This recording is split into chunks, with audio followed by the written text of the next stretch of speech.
हूँ शौहर के नाम। अली रोने लगे, कहा बीबी तुमने तो अपनी वसीयतें सुना दी, अब जरा मेरी भी तो वसीयतें सुन लो।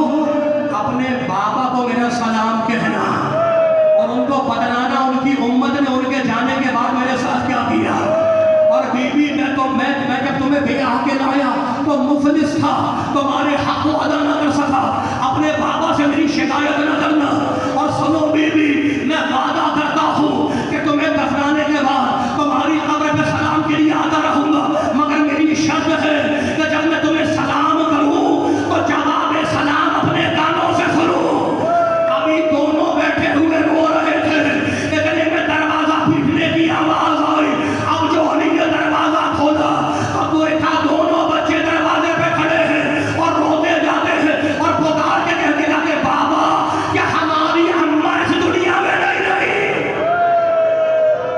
आखिरी जुमला, आखिरी जुमला। शहजादी अली की बड़ी बेटी फातिमा ज़हरा की बेटी, खुदा की कसम खा के कहता हूँ, जुमला मुबालगा नहीं है। मुसलमानों ने माँ को दरबार में बुलाया और बेटी को बाजार में बुलाया। माँ दरबार से रोती हुई गई, बेटी बाजार से रोती हुई गई।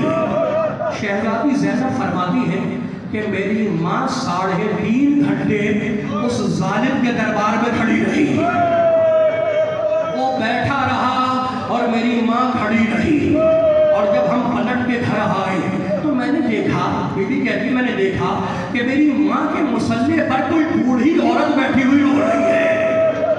शहजादी ज़ैनब करीब आई और कहा, जुमला सुनना, अय्यतुहा ज़ईफ़तुल बाक़िया क़ूमी अन मसलद उम्मी, ऐ रोने वाली बूढ़ी औरत, मेरी माँ के मुसल्ले से उठ और अपने घर में जाके रो। सैयदा ने सर उठाया, कहा बेटी अपनी माँ को नहीं पहचाना। कहा अम्मा 3.5 घंटे में आपके सर के बाल सफेद हो गए। कहा बेटी इसका पता तुझे उस वक्त चलेगा जब तू शाम के दरबार जाएगी कि नबी ज़ादिया जब दरबार जाती है तो मर जाती है। आखिरी जुमला समझे रहे हैं आप? जुमला सुनो मेरे दोस्तों, मेरे बुजुर्गों, मैं एक जुमला पढ़ूंगा, एक जुमला, और ये मेरा जुमला नहीं है।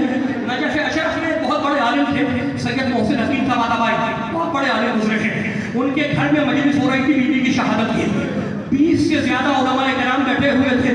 जाकिर मिंबर से बीवी की शहादत पढ़ रहा था। जाकिर का नाम है शेख सालिम। उसने पढ़ते पढ़ते कहा, सैयद साधु तुम्हें पता है तुम्हारी जद्दा की शहादत कैसे हुई? तुम तो यही समझते हो ना कि तुम्हारी जद्दा की शहादत उस जलते हुए दरवाजे के गिरने से हुई है। उसने कहा अल्लाह की कसम ये पूरा सच नहीं है, ये आधा सच है। पूरा सच ये है कि जब वो जलता हुआ दरवाजा बीवी पे गिरा है तो उसमें लोहे की एक रेख थी जो बीवी के शिकन में बेबस हुई। बीवी जमीन पे आई और अकेले नहीं आई, एक बच्चा भी साथ जमीन पे आया।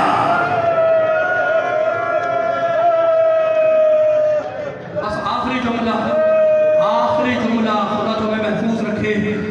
अली से जब पूछा गया, अली जब गौसल देने लगे बीवी को तो रोने लगे, चीखें मार के रोने लगे। तो सहाबियों ने पूछा, मौला आप फातह खैबर हैं, आप फातह खंदक हैं, आप फातह बद्र हैं, आप सब्र न कर सके? रो के कहने लगा, मेरा मौला चाहता तो हूँ कि सब्र कर जाऊँ।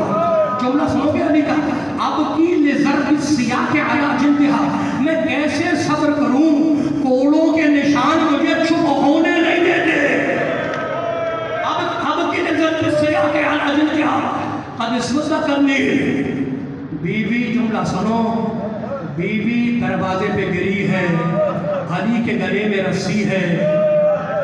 अली कहते हैं, आखिरी जुमला, आखिरी जुमला, मरतबा मैंने चीख की आवाज सुनी। अब जो मैं दौड़ता हुआ घर के दरवाजे पे आया तो बीबी जमीन पे गिरी हुई थी। जालिम ने गिलाफ में बंद तलवार निकाल के बीबी के पुष्ट पे मारी। बीबी का हाथ जख्मी हुआ। उस टूटे हुए हाथ को बीबी ने उठाया बददुआ के लिए। अली ने हाथ जोड़े, कहा बिन्ते रसूल, अगर आज बददुआ कर दी तो आपके बाबा का कोई नाम लेने वाला ना होगा। बीबी ने उसी गिरते हुए